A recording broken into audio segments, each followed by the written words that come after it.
how quickly could U.S. Space Command power support and provide information to troops on the battlefield? In the past, in a previous position of yours for the Iraq War, you were responsible for U.S. Space Command. How quickly could you get important life and death information to, is it instantaneous? How does it work? It depends, but it's pretty much instantaneous. And so my whole career, and so in 1991 we went to war in Iraq, Desert Storm. And if you recall, it's really, people refer to the Iraq War, first Iraq War, Desert Storm as the first space war. And it's the first war where really we took information from strategic satellites and integrated them down into theater operations.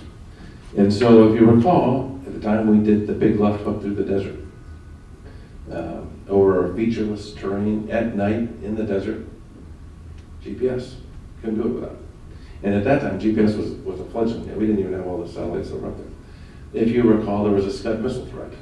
And so we figured out a way to use our strategic missile warning, which are there to detect big ICBM types of missiles, and we processed data in stereo innovatively, and we were able to get a rough geolocation of where the smaller missiles were, and we could kind of say duck over there. We saw the first instance of precision. And you remember on television when General Schwarzkopf would go and talk about the luckiest guy in Iraq is he drove over the bridge and the bridge was destroyed precisely. That really wasn't done with GPS because it wasn't ready then. The commander, the air commander for that war was a guy named General Horner. And when he left, where did the Air Force assign him? They assigned him to be the commander of Air Force Base Command. You know, 1991 on, my whole career has been focused on taking those space capabilities and integrating it. So let's talk about a mission today, for example, a hypothetical mission. You have a U.S. Air Force airplane in the Middle East. Pilot walks out to his plane. There's weapons on the planes. Every one of those weapons almost exclusively is a GPS guided weapon. 100% of the weapons we're dropping are precision, but most of them on the plane are all GPS guided weapons.